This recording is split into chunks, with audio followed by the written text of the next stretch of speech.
Hey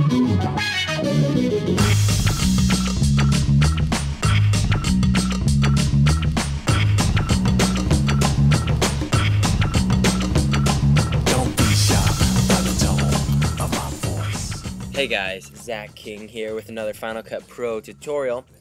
Okay, let's jump in here. We got transitions, and I want to cover how to do audio and video transitions. And after we're going to kind of only focus on the video one, but you'll see how it applies to the audio as well. So I have a timeline of photos here. I think 6 photos, and that's a small timeline of photos. But say I'm doing a slideshow or something, and I want a cross dissolve to go between each photo, right in here, and here, between those photos. Now, there's 2 ways that I can add those cross dissolves. I can come up to my up here, effects, video transitions, dissolve, and select cross dissolve, and that, as you can see, just dropped one in right there.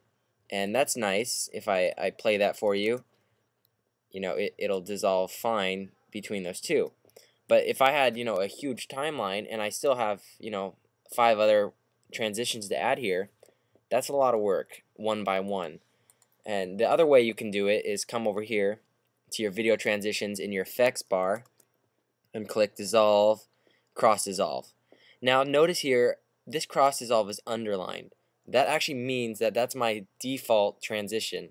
And to change a default, it's not that hard. What you're going to do is right click. Say I want my fade in to be the dissolve. I'm going to right click and it'll say set default transition. Click that, and now that is the underlined transition.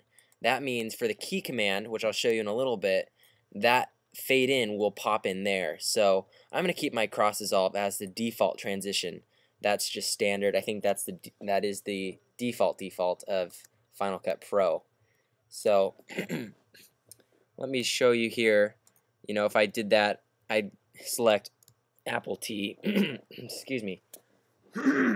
I'd select Apple T, and as I do that, the default transition pops in there.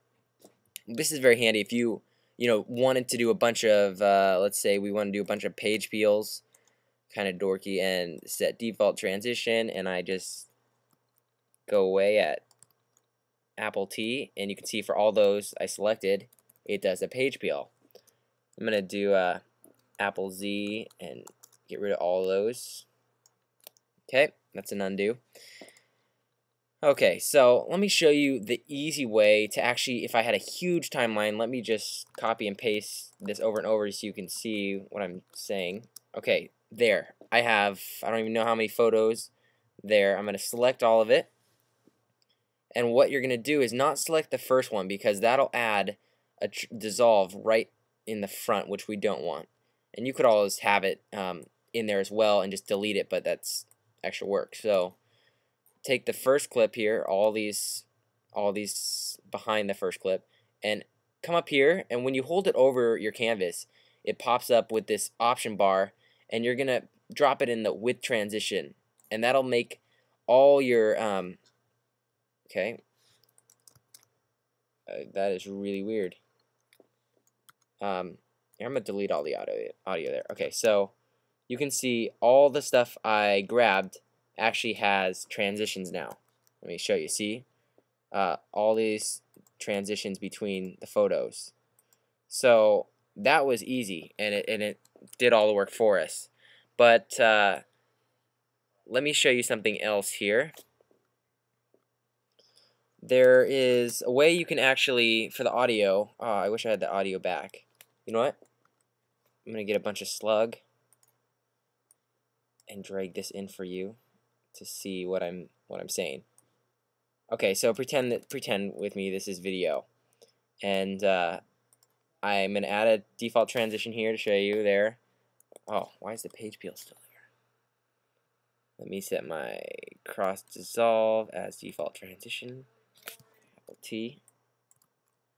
And there, it adds the dissolve for me. Nice. Okay. It's kind of pointless because it's all black. But I want to show you now that one more time, drag it in with transition. There, that's what I wanted you to see. How it also adds the cross dissolve on all the audio. And if you're doing a project, that sometimes that's nice, but a lot of times that sounds weird and you just want the video transition. So I'm going to undo, Command Z, and I'm going to show you an easier way to do that. And like I've shown you before, use the Option key and select, and that just selects the video only and won't touch the audio. When you drag it in here, you'll see it puts there just like we wanted, the video transitions, and left audio away. That's awesome. So that's the basics of transitions in Final Cut Pro. It's very helpful, this top part, if you select it, and if you have a long timeline, transitions between every single one, and then drag it in here, pop it in with transition. Very helpful. And same with audio, all the same tricks, Here we go. Option, select, here, Option, and then drop it in with transition. It pops in the audio cross dissolve. So it's really helpful, and it speeds up editing a lot. So if you can get these transitions down in the shortcuts, it'll help you guys out a lot. Okay, I'll see you guys later.